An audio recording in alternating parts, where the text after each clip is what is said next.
কারণ এই দিকে প্রদীপের মুখ দিলে বাড়িতে সুখ শান্তি বাড়ে, আর্থিক সমৃদ্ধি লাভ হয় এবং বাড়ির সদস্যরা দীর্ঘায়ু হয়। এবং যদি বন্ধুরা আপনারা খুবই সমস্যায় ভোগেন, তো হনুমানজিকে আপনারা সাক্ষী রেখে এই মাসে প্রদীপের মুখ কিন্তু অবশ্যই। রাধে কৃষ্ণ। বন্ধুরা চলছে মাঘ মাস, যাকে ভগবান শ্রীকৃষ্ণ, মা লক্ষ্মী ও মা সরস্বতীর মাস বলা হয়। এছাড়া সামনেই বন্ধুরা আসছে মাঘী পূর্ণিমা। শাস্ত্র বলছে যে এই সময় আমাদের কিছু ভুল কিন্তু ভুলেও করতে নেই। তাই এই সময় কিন্তু বন্ধুরা এই মাসে আপনারা তুলসী গাছে ভুলেও কিন্তু এইভাবে জল দেবেন না, এবং এই সময় আপনার ঠাকুর ঘরে এই জিনিসগুলো রাখবেন না। এবং এই মহা মাস চলাকালীন বন্ধুরা প্রদীপের মুখ এই দিকে দিলে বাড়ির অশান্তি কাটে, দুর্ভাগ্য নাশ হয়, আর্থিক ভাগ্য খোলে। তাই অবশ্যই বন্ধুরা আপনারা কিন্তু ভিডিওটি পুরো দেখুন। বন্ধুরা, বাস্তুশাস্ত্রের অনুসার আমাদের বাড়িতে সব থেকে প্রমুখ জায়গা হচ্ছে ঠাকুর ঘর। এই স্থান থেকেই বন্ধুরা আমাদের পুরো বাড়িতে পজিটিভ ঊর্জা প্রবেশ করে। তাই বন্ধুরা এই বিষয়ে আমাদের কিছু নিয়ম অবশ্যই পালন করা উচিত। কিন্তু বন্ধুরা আমরা না জেনে এমন কিছু ভুল করে ফেলি যার প্রভাব এসে আমাদের পুরো বাড়িতে পড়ে, যার জন্য আমরা ঠিক মতন পুজোর ফলও পাই না। তাই এর জন্য বন্ধুরা আমাদের ঠাকুর ঘরের বিষয়ে কিছু বাস্তু নিয়ম অবশ্যই পালন করা উচিত। তাই চলুন বন্ধুরা এবার আমরা জেনে নিই যে ঠাকুর ঘর সম্বন্ধে কিছু বাস্তু নিয়ম। তো নমস্কার বন্ধুরা, আমি রাজু, আর আমাদের চ্যানেলে আপনাদের স্বাগত। তার আগে বন্ধুরা ভিডিওটি একটি লাইক করে কমেন্টে হর হর মহাদেব ও জয় শ্রীকৃষ্ণ অবশ্যই লিখুন। নাম্বার 1, বন্ধুরা সবার প্রথমে আমরা যে ভুলটি করে ফেলি তা হচ্ছে আমরা স্নান না করে আমাদের ঠাকুর ঘরে প্রবেশ করে ফেলি, বা প্রত্যেক দিন আমরা ঠাকুর ঘর পরিষ্কার করি না। নাম্বার 2, বন্ধুরা আমাদের ঠাকুর ঘরের দরজা যেন দক্ষিণ দিকে কখনোই না হয়, কারণ বন্ধুরা এই দিক যমরাজের দিক বলা হয়। এই দিকে ঠাকুরের মুখ বা প্রদীপের মুখও যেন বন্ধুরা এই দিকে না হয়। নাম্বার 3, বন্ধুরা বাড়িতে মা দুর্গা বা কোনো দেবদেবীর যেন রুদ্র মূর্তি রাখবেন না। বাড়িতে মা লক্ষ্মী বা ভগবান শ্রী গণেশের দাঁড়ানো মূর্তিও রাখবেন না। পুজো ঘরে কোনো রকমের কোনো ভাঙা মূর্তি রাখবেন না। নাম্বার 4, ঠাকুর ঘরে বন্ধুরা কোনো রকমের জীবিত বা মৃত ব্যক্তির ফটো রাখবেন না। কারণ বন্ধুরা অনেকে কি করে যে ঠাকুর ঘরে কোনো গুরু বা মহাপুরুষের ছবি রেখে দেয় এবং ভগবানের আগে তাদের পুজো অর্চনা করে। তাতে বন্ধুরা সে পুজোর ফল তো সে পায় না, বরং সে গুরু বা মহাপুরুষেরা এতে রুষ্ট হয়ে যান। কারণ বন্ধুরা তারা হচ্ছে ঈশ্বরের ভক্ত, তাই সবার আগে তারা চান যে ঈশ্বরের আরাধনা হোক। তাই যেখানে বন্ধুরা আপনাদের মেন ঠাকুর ঘর সেখানে শুধু ঈশ্বরের মূর্তি বা ছবি রাখবেন, এবং সেই মূর্তিটি যেন বন্ধুরা 4 থেকে 5 ইঞ্চির বেশি না হয়, এবং শিবলিঙ্গ যেন বন্ধুরা বাড়িতে 2 ইঞ্চির বেশি না হয়। এবং বন্ধুরা আপনাদের ঠাকুর ঘরে যেন ভগবান সূর্য নারায়ণ দেবের একটি ফটো বা মূর্তি থাকে। এটি বন্ধুরা আমাদের বাড়ির জন্য খুবই শুভ হয়, কারণ পঞ্চদেবের মধ্যে তিনি একজন। তার কৃপায় বন্ধুরা আমাদের যশ বৃদ্ধি পায়, মান সম্মান বৃদ্ধি পায় এবং আমাদের শত্রু নাশ হয়। নাম্বার 5, বন্ধুরা ঠাকুর ঘরে এমন মূর্তি রাখবেন না যার ভিতরটা ফাঁপা হয়। এমন মূর্তি রাখবেন যেটি দেখে আপনাদের মনে ভক্তি আসে। ঠাকুর ঘরে ভুলেও আপনারা প্লাস্টিকের বা প্লাস্টার প্যারিসের তৈরি এমন মূর্তি রাখবেন না। নাম্বার 6, বন্ধুরা ঠাকুর ঘরের নির্মাণ যদি আপনারা উত্তর পূর্ব দিকের মাঝখান বরাবর করতে পারেন তো এটি সব থেকে ভালো বলে মানা হয়। এবং বন্ধুরা রান্নাঘর এবং বাথরুম থেকে যেন আপনাদের ঠাকুর ঘর একটু দূরে থাকে। নাম্বার 7, বন্ধুরা আমরা অনেক সময় পুজো করার সময় যে দেশলাই কাঠিটি দিয়ে আমরা ধূপ বা ধুনো ধরাই, সেই কাঠিটি আমরা সেই ঠাকুর ঘরে ফেলে রেখে চলে আসি বা মন্দিরে ফেলে রেখে চলে আসি। এমনকি পুজোর সব জিনিস আমরা ঠিক মতো না গুছিয়েই আমরা বাড়িতে চলে আসি। ভগবানকে যে মালাটা আমরা পরাই পরের দিন আমরা জলে না দিয়ে তা আমরা সেখানেই রেখে দিই। বা অনেকে লাইটার ব্যবহার করে এই ধূপ বা ধুনো ধরানোর জন্য। অনেকে আবার দেশলাই বা পুজোর সমস্ত সামগ্রী খোলাই রেখে দেয়। কিন্তু বন্ধুরা, এগুলো মোটেও উচিত নয়। কারণ বন্ধুরা, আমাদের বাড়ির সব থেকে পবিত্র জায়গা হচ্ছে এই ঠাকুর ঘর। কারণ বন্ধুরা, এই জায়গা থেকে আমাদের বাড়িতে পুরো সারা ঘর জুড়ে পজিটিভ ঊর্জা প্রবেশ করে। সেই জায়গা যত পরিষ্কার পরিচ্ছন্ন রাখবেন, ততই বন্ধুরা পজিটিভ এনার্জি এসে আপনাদের বাড়িতে বাস করবে। ভাববেন সেই জায়গায় আপনাদের বাড়িতে ঈশ্বর বাস করেন। বন্ধুরা, তুলসী গাছ প্রত্যেক হিন্দু বাড়িতেই থাকে। শাস্ত্র অনুসার পৃথিবীতে সব থেকে পবিত্র জিনিসের মধ্যে এই তুলসী গাছ অন্যতম। তুলসী গাছ বাড়িতে থাকলে সমস্ত রকম রোগ ব্যাধি, নেগেটিভ এনার্জি, বাস্তু দোষে নাশ হয়ে যায়। তাই এর জন্য বন্ধুরা, আমাদের ঋষি মুনিরা প্রত্যেক দিন বাড়িতে তুলসী গাছের পুজো অর্চনা, জল অর্পণ করতে বলেছেন। রোজ যদি কোনো ব্যক্তি তুলসী গাছের পাতা ভগবানের প্রসাদ হিসাবে গ্রহণ করে, তো সেই ব্যক্তি বিভিন্ন রকম রোগ ব্যাধি থেকে দূরে সরে যায়। কিন্তু শাস্ত্র বলছে বন্ধুরা যে তুলসী গাছ বাড়িতে লাগানোর সময় বা জল অর্পণ করার সময় আমাদের কিছু নিয়ম মানা উচিত। নইলে বন্ধুরা, লাভের থেকে লোকসানই বেশি হয়। আর দুঃখের বিষয় বন্ধুরা, যে কলিযুগে বেশিরভাগ মানুষই বাড়িতে এই ভুলগুলোই করছে। আর তার ফলে বন্ধুরা, তারা জেনে না জেনে বাড়িতে সুফলের জায়গায় কুফলই পাচ্ছে। তাই বন্ধুরা, আজকের এই ভিডিওতে আপনাদের জানাবো যে তুলসী গাছ নিয়ে কিছু বাস্তু নিয়ম, যা আপনাদের প্রত্যেকের কিন্তু জানা প্রয়োজন। তাই ভিডিওটি কিন্তু বন্ধুরা আপনারা অবশ্যই পুরো দেখুন। এবং ভিডিওটি বন্ধুরা আপনারা একটি লাইক করে কমেন্টে হর হর মহাদেব ও জয় শ্রীকৃষ্ণ অবশ্যই লিখুন। বন্ধুরা, তুলসী গাছ আমাদের বাড়িতে কখনো দক্ষিণ দিকে লাগাতে নেই, এবং বাড়িতে উত্তর দিকে তুলসী গাছ লাগানো সর্বশ্রেষ্ঠ। সকালে স্নান করে তুলসী গাছের পরিক্রমা করায় মানুষের দুর্ভাগ্যের নাশ হয়ে যায়। এবং সন্ধেবেলায় তুলসী গাছের গোড়ায় একটি প্রদীপ জ্বালালে বাড়িতে সুখ শান্তি বজায় থাকে। কিন্তু ভুলেও বন্ধুরা আপনারা সন্ধেবেলায় তুলসী গাছের পাতা ভুলেও ছিঁড়বেন না, এবং তুলসী গাছের পাতা আপনারা নখ দিয়ে ছিঁড়বেন না। পাতাটিকে 2 আঙ্গুলের মাঝে রেখে তারপর ছিঁড়ে ফেলুন। ভগবান বিষ্ণু বা তার অবতারদেরই আপনারা তুলসী পাতা অর্পণ করবেন। কিন্তু ভুলেও আপনারা ভগবান শিব, মা দুর্গা বা ভগবান শ্রী গণেশকে কিন্তু একদমই তুলসী পাতা দেবেন না।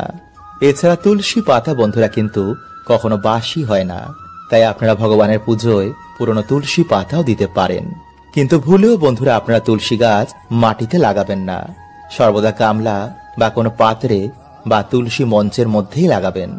তাই চলুন বন্ধুরা, এবার আমরা জেনে নিই যে কোন বাড়িতে তুলসী গাছ কখনো লাগাতে নেই, এবং কোন মহিলাদের তুলসী গাছে কখনো জল অর্পণ করতে নেই। বন্ধুরা, আমরা সকলেই জানি যে ভগবান শ্রীকৃষ্ণ ও রাধা রানীর অত্যন্ত প্রিয় হচ্ছে এই তুলসী গাছ। তুলসী পাতা ছাড়া ভগবানের পুজো কখনোই সম্পূর্ণ হয় না। তাই ভগবান শ্রীকৃষ্ণের যারা ভক্ত, তাদের বাড়িতে অবশ্যই তুলসী গাছ লাগানো উচিত, এবং সাথে তুলসী গাছেরও পুজো অর্চনা ও জল অর্পণ করা উচিত। এতে মা তুলসী অত্যন্তই প্রসন্ন হন, এবং সেই বাড়িতে সদৈব সুখ শান্তি বজায় থাকে। কারণ মা তুলসী হচ্ছে পরম বৈষ্ণব এবং ভগবান শ্রীকৃষ্ণের পরম ভক্ত ও পরম সখী। তাই ভগবান বিষ্ণু যেমন তামসিক গুণ একদমই পছন্দ করেন না, তেমনি যেই বাড়িতে বেশি মাত্রায় তামসিক কার্য হয়, সেই বাড়িতেও কিন্তু কখনো তুলসী গাছ লাগাতে নেই।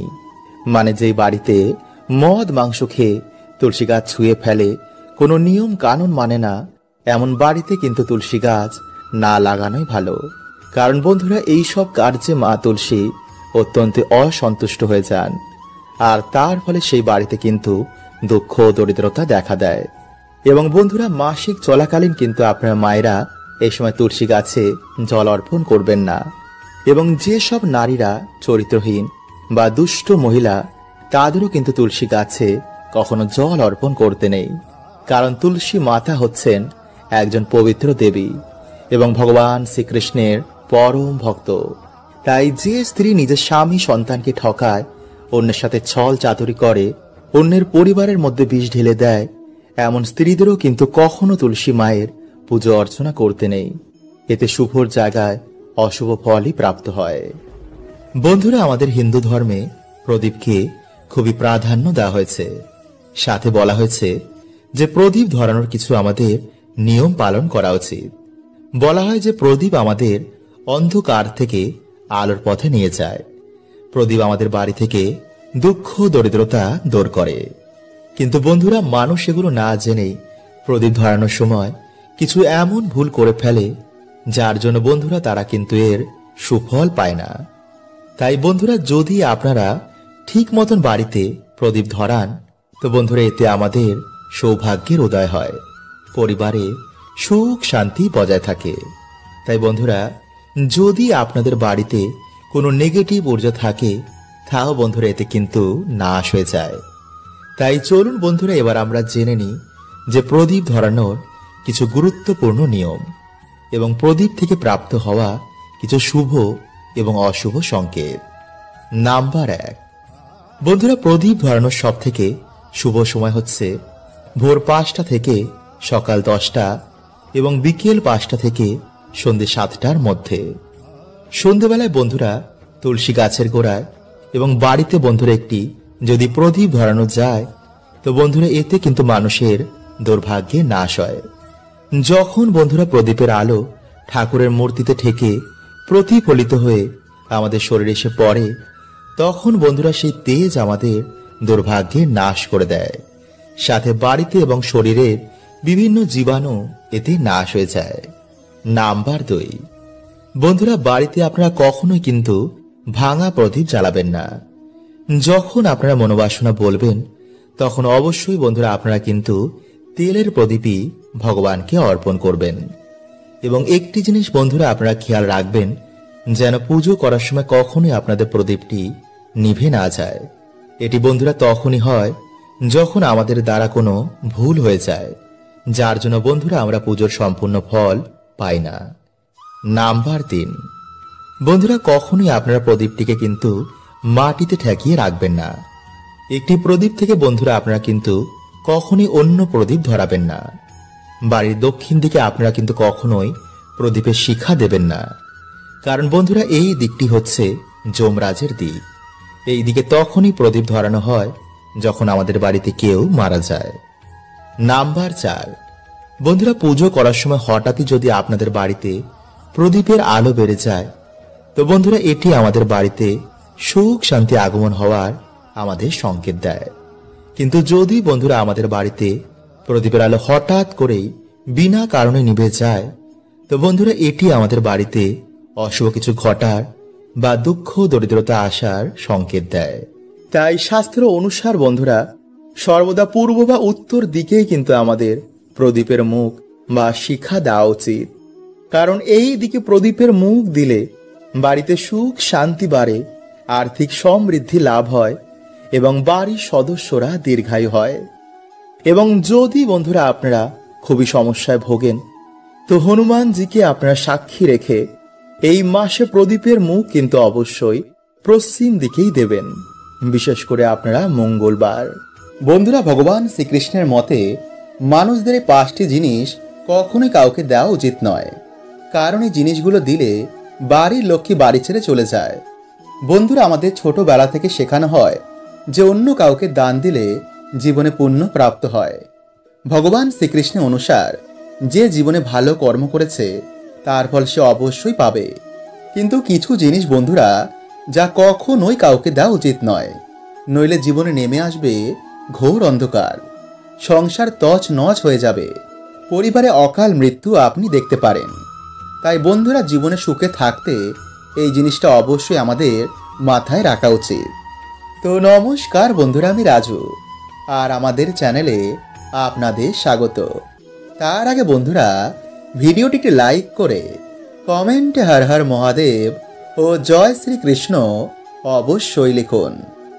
বন্ধুরা, বিষ্ণু পুরাণ ও গরুড় পুরাণে অনুসার এই 5টি জিনিস মা লক্ষ্মীর সঙ্গে সম্পর্কিত রয়েছে। তাই যার জীবনে মা লক্ষ্মীর কৃপা থাকে তার জীবনে সুখ শান্তি মান সম্মানের কোনো কিছু অভাব হয় না। কিন্তু যার জীবনে মা লক্ষ্মীর কৃপা থাকে না তার জীবন অত্যন্তই কষ্টদায়ক হয়। তাই আপনিও বন্ধুরা মা লক্ষ্মীর সাথে সম্পর্কিত এই 5টি জিনিস কখনোই কাউকে দেবেন না। নাম্বার 1, মহিলাদের ব্যবহার করা গয়না ও গোপন বস্ত্র। বন্ধুরা, গয়নাকে মা লক্ষ্মীর প্রতীক মানা হয়। এর জন্য গয়নাগাটি কেনার পর মায়ের চরণে ছুঁয়ে তারপরেই আমরা ব্যবহার করি। আর আপনারা সকলেই জানেন যে বাড়ির মহিলারা হচ্ছে মা লক্ষ্মীর প্রতিরূপ, তাই তাদের গয়না কখনোই ধার হিসাবে বা দান করা উচিত নয়। বিশেষ করে মঙ্গলসূত্র, পায়েল ও বিছা। এতে মানুষের ভাগ্য গয়নার সাথে বাড়ি ত্যাগ করে।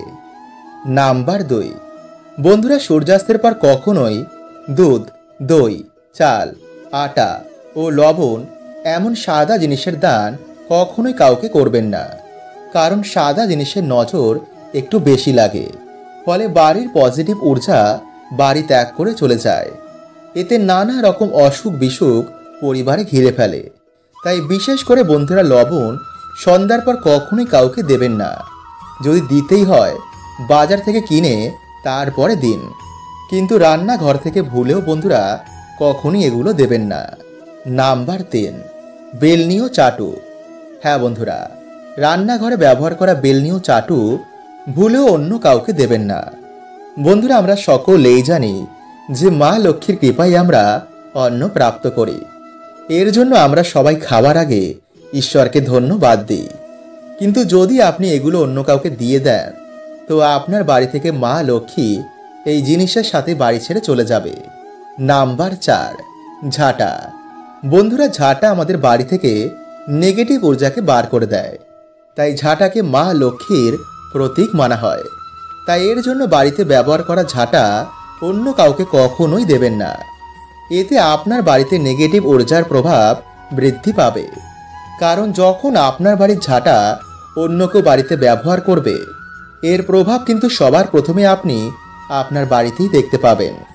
আর বন্ধুরা, সন্ধ্যার সময় ভুলেও আলমারি থেকে টাকা বার করে অন্য কাউকে দেবেন না। এতে আপনার বাড়িতে অলক্ষ্মীর সৃষ্টি হতে পারে। তো আজকের মতন বন্ধুরা এতটুকুই। দেখা হবে পরের ভিডিওতে। হরে কৃষ্ণা। ওম নমঃ শিবায়।